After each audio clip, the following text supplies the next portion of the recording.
Hello students, आज हम लोग क्लास 9 का इकोनॉमिक्स का लेक्चर नंबर 1 चैप्टर 1 स्टार्ट करने वाले हैं, जिस चैप्टर का नेम है the story of village Palanpur. यानी कि पालनपुर एक गांव है जिसके बारे में आज हम लोग डिस्कस करेंगे, उसका डेवलपमेंट के बारे में डिस्कस करेंगे, उसमें एक्टिविटीज के बारे में डिस्कस करेंगे और बहुत सारी चीज़ों के बारे में उसमें डिस्कस करेंगे। तो उसके आगे बढ़ने से पहले कुछ इंपॉर्टेंट वर्ड मीनिंग्स है जो आप लोग को जान लेना चाहिए। वो वर्ड मीनिंग्स बोर्ड पे राइट किए हुए हैं, आप लोग बोर्ड से नोट कर लीजिए उसे।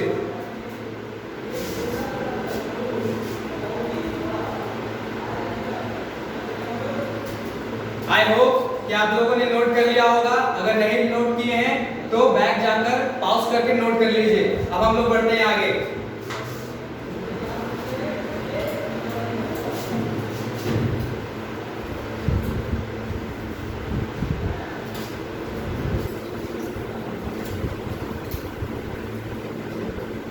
The story of village Palanpur, यानी कि पालनपुर एक गांव है। पालनपुर एक गांव है जिसके बारे में हम लोग को पढ़ना है। तो ये ज्यादा बड़ा चैप्टर नहीं होगा, एक स्मॉल चैप्टर होगा, ठीक है। तो इसमें हम लोग सबसे पहला पॉइंट जो लेंगे वो लेंगे पालनपुर का इंट्रोडक्शन। यानी कि फर्स्ट पॉइंट हमारा होगा, फर्स्ट टॉपिक हमारा होगा पालनपुर। तो पालनपुर के बारे में हम लोग डिस्कस करेंगे कि पालनपुर में कितने लोग हैं, कैसे रहते हैं, ठीक है। तो पालनपुर में कुल मिलाके 450 फैमिलीज रहते हैं, लिव करते हैं। कितने? 450 फैमिलीज, ठीक है। पालनपुर जो है रानीगंज से, एक उधर का एक गांव है रानीगंज से 3 किलोमीटर दूरी पे स्थित है, रानीगंज से, ठीक है। और ये एक शाहपुर गांव शहर है, शाहपुर शहर के बगल में ये स्थित है। तो इसको हम नोट करेंगे, Palanpur 450 families lives in Palampur. Okay, it is 3 kilometer apart from Raniganj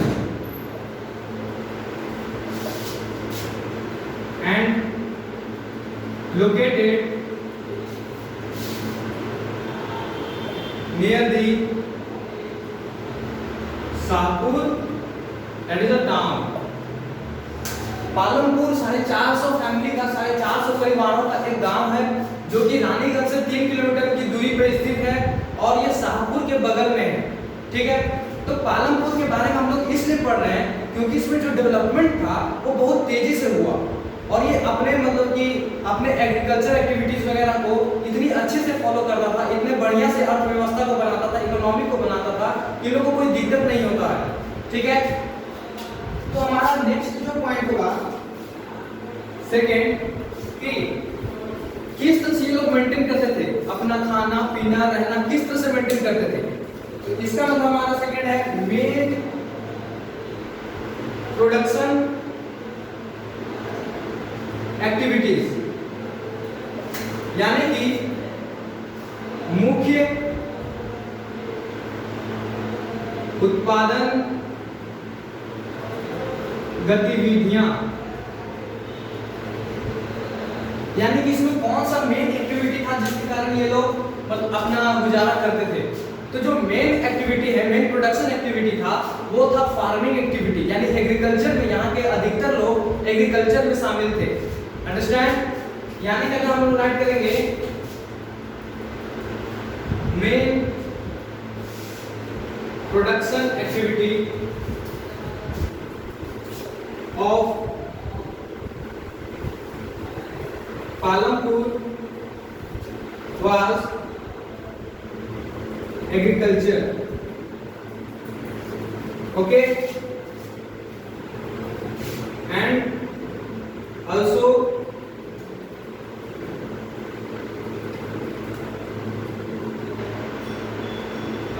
and in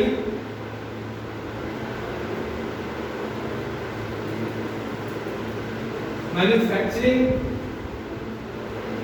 industries, small scale manufacturing industries, जैसे कि हो गया रिवर्स फिर हम लोग राइट करेंगे quarters and transport.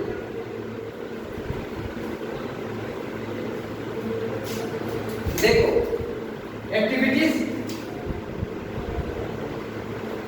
Main production activities Palampur गांव में, यानी कि पालमपुर जो एक गांव था उसमें मेन प्रोडक्शन एक्टिविटीज क्या था, तो उसका मेन प्रोडक्शन एक्टिविटीज था फार्मिंग एक्टिविटी, यानी वो लोग खेती पे बहुत ज्यादा निर्भर थे, खेती करते थे उसको बेचते थे, ठीक है। और उसके अलावा भी कुछ काम करते थे जैसे कि स्मॉल स्केल इंडस्ट्री, जैसे कि कुम्हार वगैरह लोग पॉटर्स बनाते थे, बर्तन बनाते थे, ठीक है। फिर उसके बाद ये वेबर्स वगैरह लोग कपड़े बुनते थे। फिर उसके बाद हो गया दूध वगैरह बेचते थे, फिर ट्रांसपोर्ट करते थे एक जगह से दूसरी जगह। तो इनके सबसे मेन जो एक्टिविटी था, एक्टिविटी वो लोग सब करते थे, दूध बेचते थे, फिर कपड़ा बनाते थे, वेबर्स वगैरह लोग थे, पॉटर्स थे, ठीक है, ट्रांसपोर्ट करते थे, सब चीज करते थे। लेकिन उनमें से भी सबसे मेन प्रोडक्शन एक्टिविटी क्या था, वो था एग्रीकल्चर, यानी वो लोग खेती पर ज्यादा ध्यान देते थे, फार्मिंग एक्टिविटीज पर ज्यादा ध्यान देते थे। ये था पालमपुर का एक खासियत, जिसके कारण हम लोग इसको आज पढ़ रहे हैं, ठीक है। तो इसके आगे हम लोग पढ़ेंगे फैक्टर्स ऑफ प्रोडक्शन।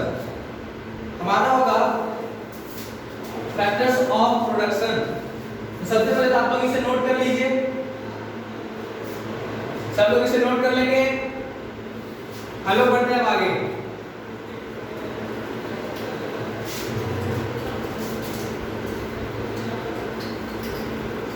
अगला टॉपिक है हमारा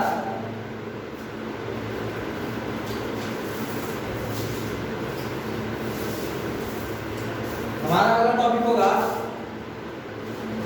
फैक्टर्स ऑफ प्रोडक्शन। क्या हमारा अगला टॉपिक, थर्ड टॉपिक है हमारा फैक्टर्स ऑफ प्रोडक्शन, यानी कि उत्पादन के कारक। तो सबसे पहले तो आप लोग इसमें नोट कर लेंगे, फिर उसके बाद मैं इसके बारे में समझाता हूं। तो नोट हम लोग करेंगे factors of production, land, labour and capital. Land, labour and capital required for farming activities.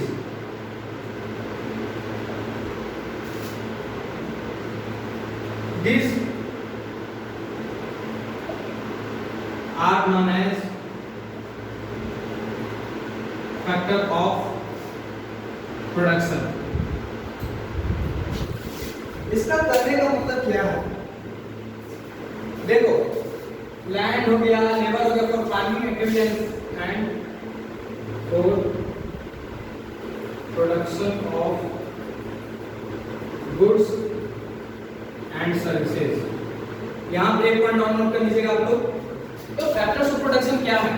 तो देखो, किसी भी चीज को करने के लिए कुछ सामान का, कुछ कमोडिटी का जरूरत पड़ता है। जैसे कि अगर खेती का करना है या फिर कुछ गुड्स या फिर सर्विसेज को आपको बनाना है, उपलब्ध करवाना है, तो उसके लिए आपको क्या क्या चाहिए?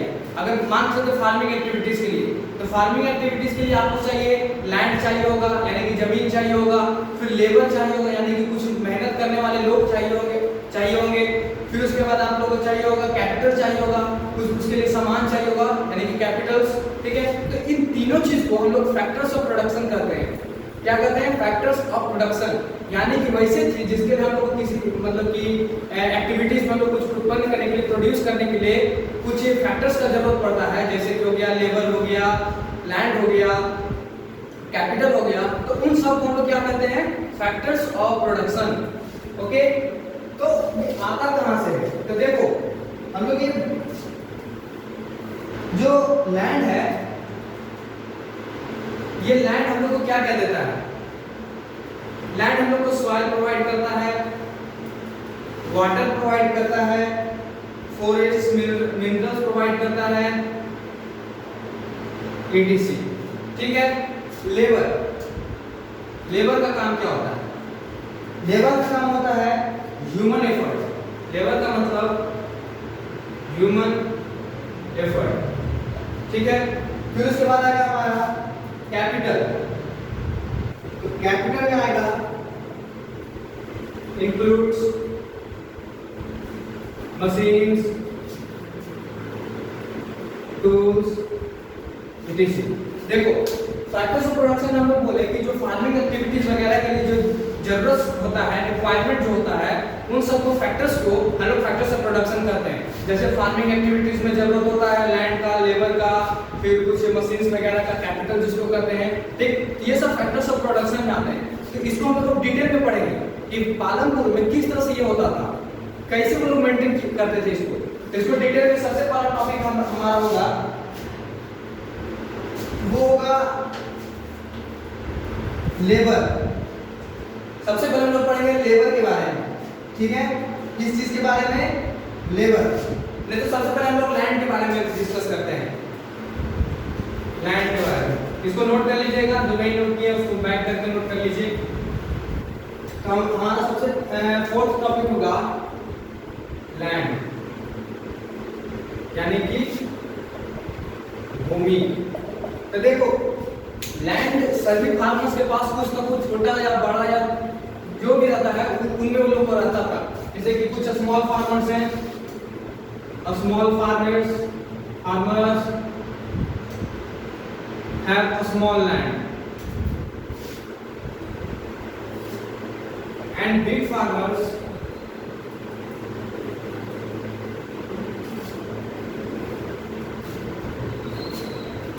have a small amount of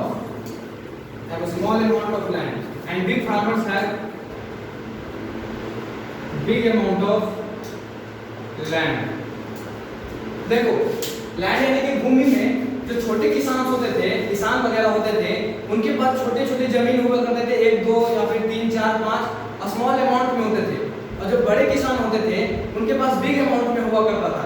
तब अगर छोटे किसान जो थे उनके पास अगर स्मॉल अमाउंट ऑफ लैंड था तो वो लोग अपना गुजारा कैसे करते थे, ठीक है। तो इसको समझने के लिए हम लोग एक और टॉपिक पे जाएंगे जो कि होगा हमारा फिफ्थ टॉपिक। और ये फिफ्थ टॉपिक में हम लोग पढ़ेंगे कि किस तरह से ये लोग छोटे जमीन या फिर छोटे से जमीन में बहुत सारे सामान उगाकर अपना गुजारा करते थे। तो हम लोग लिखेंगे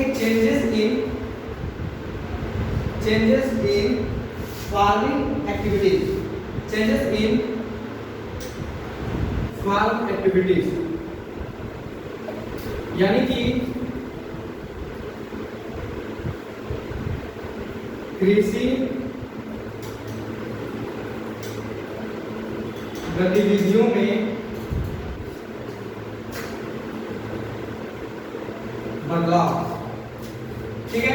तो चेंजेस इन फार्म एक्टिविटीज में हम लोग ये पढ़ेंगे कि जो लैंड था, स्मॉल फार्मर्स के पास small amount of land, large farmers के पास, बिग फार्मर्स के पास बिग अमाउंट ऑफ लैंड। तो इनका तो समझ में आता है कि हम लोग गुजारा कर सकते थे, लेकिन स्मॉल फार्मर्स किस तरह से करते थे। तो इसको समझने के लिए जैसे 1960 के पहले, 1960वीं शताब्दी के पहले, 1960 ईस्वी के पहले क्या हुआ करता था, इन लोगों के पास बहुत ज्यादा मतलब कि दिक्कत होता था स्मॉल लैंड से अपना गुजारा कर पाना या फिर उसको बेच पाना, ठीक है। तो 1960 के बाद क्या किया गया, after 1960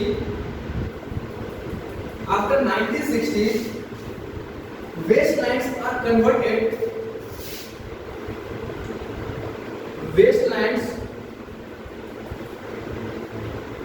converted into cultivable land. मतलब उन्होंने क्या किया, जो बंजर भूमि था उन सबको न्यूट्रिएंट्स देकर, मिनरल्स देकर, वाटर देकर, इरिगेशन कर सबको कल्टिवेबल लैंड में बदल दिया गया, ठीक है। और कल्टिवेबल लैंड को क्या किया गया, फार्मर्स में बांट दिया गया, ठीक है। अगर उसके बाद भी किसी के पास स्मॉल अमाउंट ऑफ लैंड रह गया तो उनको इंट्रोड्यूस किया गया 2 टाइप्स ऑफ क्रॉपिंग। क्रॉपिंग का मतलब कि और भी तरीका उन लोगों को बताया गया, और वो तरीका क्या था, मल्टीपल क्रॉपिंग। एक है multiple cropping,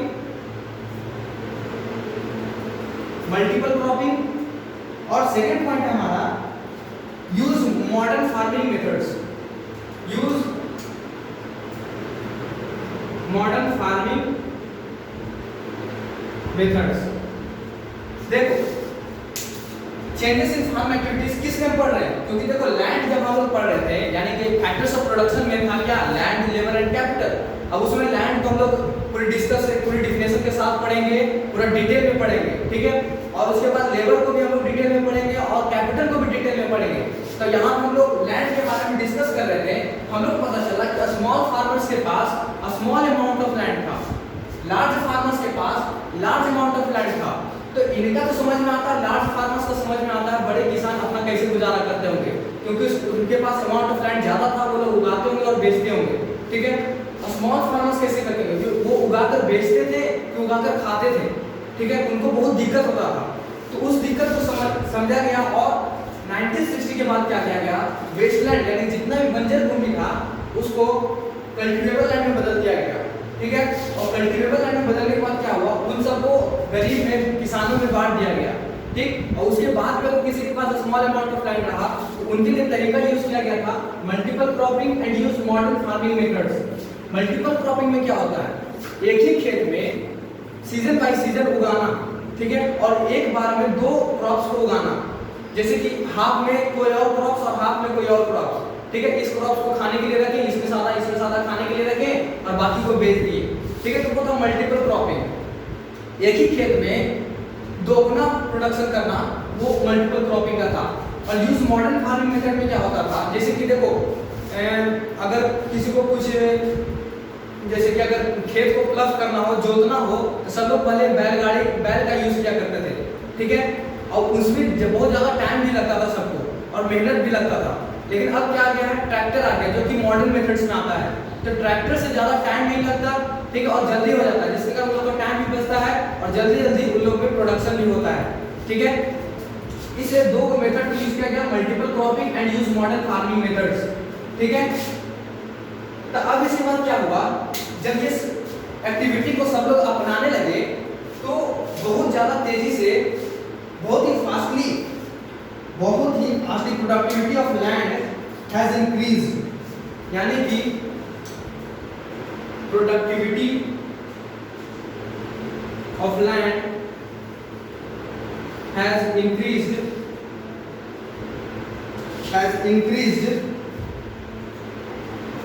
due to their changes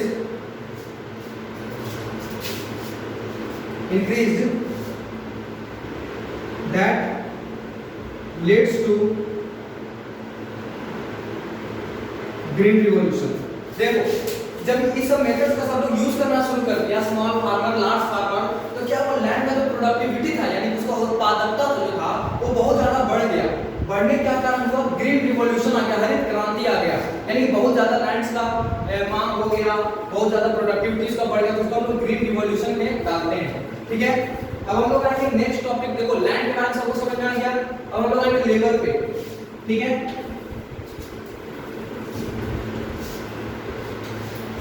आते हैं लेबर,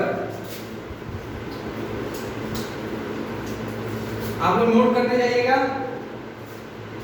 तो हमारा 6th टॉपिक होगा लेबर यानी कि श्रम। तो देखो लेबर में जो लार्ज फार्मर्स होते थे वो लोग क्या करते थे, लार्ज फार्मर्स जाहिर सी बात है जो लोग बेरोजगार वगैरह रहते थे, जिनको पैसा का जरूरत होता था, उनको अपने खेत में मतलब काम करवाते थे और उसके बदले उसको पैसा दिया करते थे। अब स्मॉल फार्मर्स क्या करते थे, तो स्मॉल फार्मर्स क्या करते थे, वो लोग अपना खेत में खुद ही मेहनत करते थे, ठीक है। वही यहाँ पे लेबर का मतलब हुआ, small farmers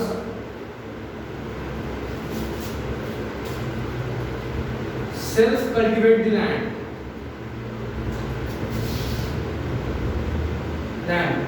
but big farmers hired the persons। जो छोटे किसान होते थे वो लोग लैंड को कल्टीवेट करते थे खुद से, ठीक है। लेकिन जो बड़े फार्मर्स होते थे वो पर्सन्स को हायर करते थे, यानी कि अलग अलग लोग को हायर करते थे कि मेरा खेत में काम करो, इसके बदले हम तुमको इतना पैसा देंगे। अभी भी ये होता है, लार्ज फार्मर जो बड़े बड़े किसान जो खाने के लिए बेचने के लिए जो उत्पादन करते हैं वो लोग पीपल्स को हायर करते हैं, ठीक है। तो ये छोटा टॉपिक है। इसके बाद हम लोग नेक्स्ट टॉपिक पे बढ़ते हैं जो कि कैपिटल। हमारा नेक्स्ट टॉपिक होगा कैपिटल। 7 टॉपिक है हमारा कैपिटल यानी कि पूंजी।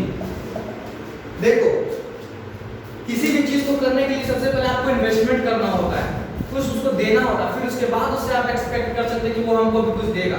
ठीक, तो उसी तरह से लैंड में भी कैपिटल्स का जरूरत पड़ता है। कैपिटल्स यानी कि पूंजी, जैसे कि बीज वगैरह का जरूरत पड़ता है, फर्टिलाइजर्स का जरूरत पड़ता है, ठीक है, मैनर्स का जरूरत पड़ता है। तो वो सब किसान कैसे लाते थे?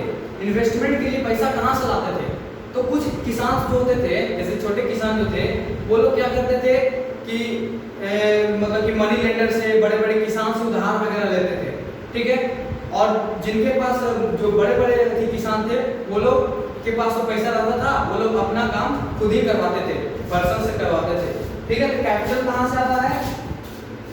सबसे पहले ये समझना है आपको कि कैपिटल होता क्या है। कैपिटल क्या होता है समझ में आया? कैपिटल होता है यानी कि जो रिक्वायरमेंट्स होते हैं, जैसे कि बीज हो गया, खाद हो गया, फर्टिलाइजर्स हो गया, उर्वरकता हो गया, वो सब का जो जरूरत होता था। तो बिग फार्मर्स, देखो बिग में हम लोग मीडियम का भी बात कर सकते हैं, big and medium farmers get seed या फिर हम लोग कहो get capital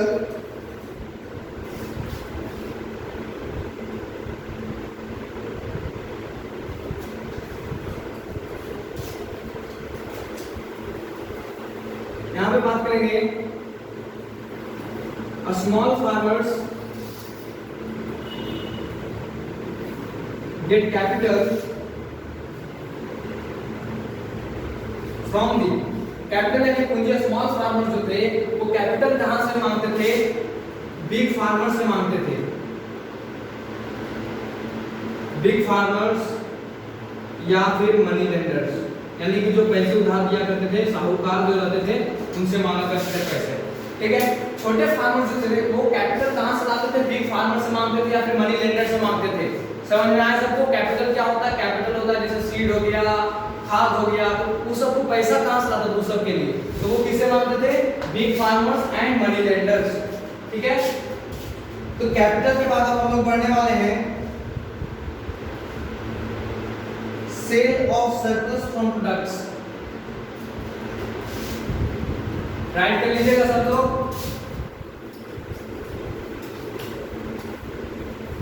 cell of surplus 8 topic होगा हमारा। Sale of surplus from products, यानी कि उत्पाद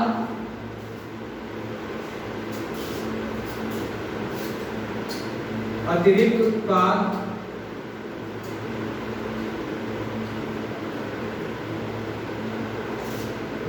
की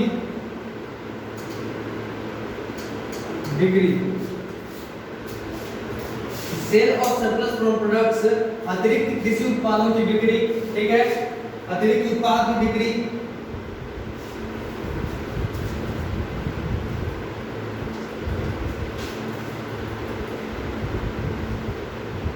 देखो जो स्मॉल फार्मर्स हुआ करते थे, किसका बात कर रहे हैं लोग? पालनपुर वगैरह का बात कर रहे हैं, कोई गांव का जिसमें एग्रीकल्चर होता है। तो स्मॉल फार्मर्स क्या करते हैं, उसमें से एक छोटा टुकड़ा अपने लिए रख लेते हैं, खाने के लिए रख लेते हैं, यानी जो उगाते हैं वो जो प्रोडक्शन करते हैं उसमें से छोटा टुकड़ा अपने खाने के लिए रखते हैं और बाकी जो होता है उसको सरप्लस यानी कि अतिरिक्त के तौर पर उसको बेचा जाता है।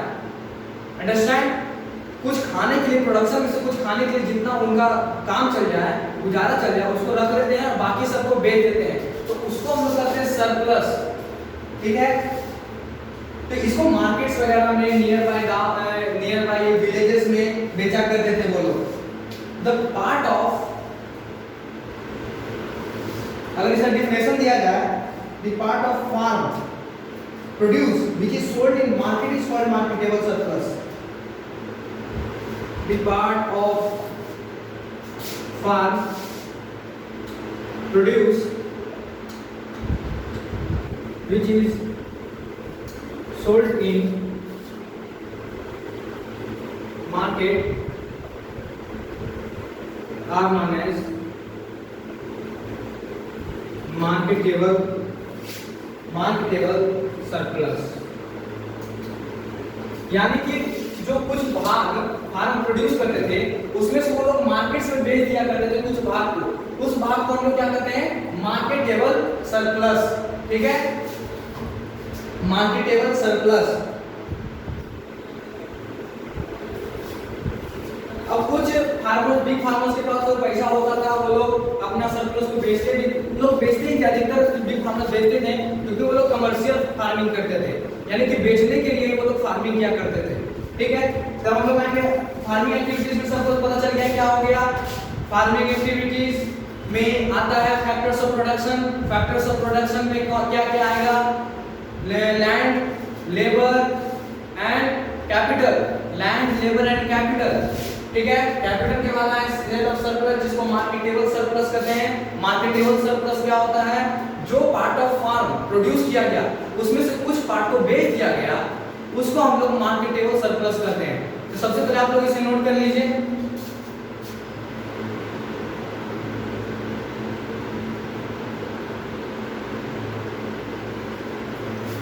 नोट कर लिया आप लोगों ने। अब हम लोग आते हैं आज का लास्ट टॉपिक, जो कि होगा हमारा नॉन फार्म एक्टिविटीज।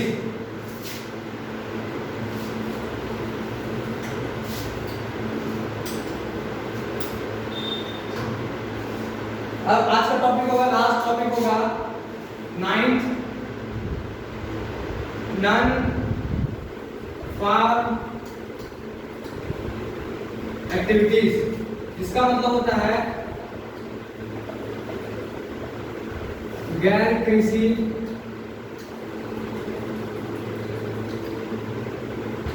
गतिविधियां। अब इसका मतलब क्या है, जिसके को हम लोग शुरू में जब बात करते हैं तो पालनपुर में गैर कृषि गतिविधियां क्या क्या थी, डेयरी था, वेवर्स था, क्वार्टर्स था, इस तरह से अलग अलग प्रकार का ट्रांसपोर्टेशन था। तो एग्रीकल्चर को छोड़कर, यानी कि एग्रीकल्चर एक्टिविटीज में जो भी उगता है उसको छोड़कर बाकी जितना भी एक्टिविटीज आता है वो सब के सब non farm activities, non farm activities यानी कि गैर कृषि गतिविधि में आता है। ठीक है, तो इसके बारे में कुछ इंफॉर्मेशन हम लोग लेंगे पालनपुर के बारे में। ठीक है, तो पालनपुर में क्या था, 100 by 24 by 100 are engaged in non farm activity. देखिए ये बहुत ही इंटरेस्टिंग डाटा है। इस डाटा में बोला जा रहा है अगर एक गांव में, मान के चलिए, या फिर एक गांव में या फिर एक जगह पर अगर 100 आदमी है, ठीक है, 100% है, तो उस 100% में से 24% ऐसे होंगे जो नॉन फार्म एक्टिविटीज में शामिल होंगे। अंडरस्टैंड, अगर 100% है तो उसमें से 24% ऐसे होंगे जो नॉन फार्म एक्टिविटीज में शामिल होंगे, बाकी 26 जो होंगे वो सब क्या चीज शामिल होंगे, फार्मिंग एक्टिविटीज में। अंडरस्टैंड, यानी कि 24 by 100 ये 100%, ये है पर्सन, ठीक है, और ये है नॉन फार्म एक्टिविटीज में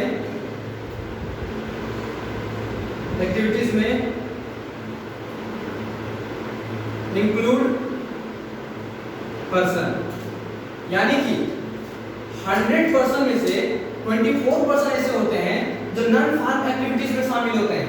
ठीक है, तो बचा कितना, 100 माइनस 24 इज इक्वल टू 26। अब ये जो 26 होते हैं वो किस में शामिल होते हैं, फार्मिंग एक्टिविटी में। समझना है सबको, 100% में से 24% जो होते हैं वो नॉन फार्म एक्टिविटी में शामिल होते हैं। इससे आप लोग, और 26 जो होते हैं वो फार्मिंग एक्टिविटी में शामिल होते हैं। इससे आप लोग पता लगा सकते हैं कि फार्मर्स का कितना ज्यादा इंपॉर्टेंट है हमारे लाइफ में। ठीक है, यानी फार्मर यानी किसान जो होते हैं वो कितने ज्यादा वैल्यूएबल होते हैं हम लोग के लिए। तो ये अब आगे बढ़ते हैं, तो ये आपको पता चल गया। तो अब हम लोग बात करेंगे कि नॉन फार्म एक्टिविटीज में क्या क्या शामिल है।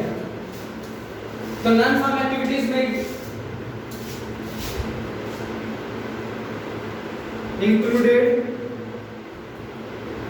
इंक्लूड्स क्या क्या शामिल होता है? Dairy,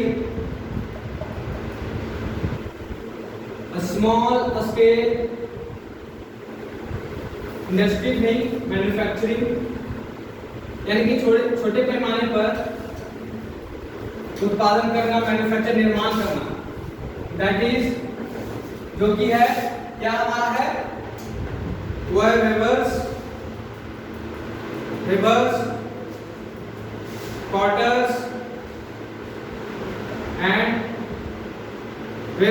quarters.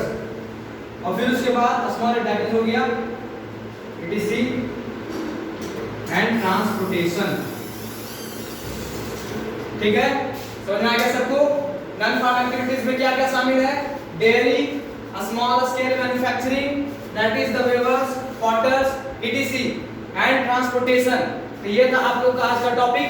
इसके बाद हम लोग बात करते हैं, ये आपका टॉपिक होगा आपका SW क्या रहेगा। तो आप लोगों का SW है, तो आपका SW है, SW होगा आप लोग का solve the questions from your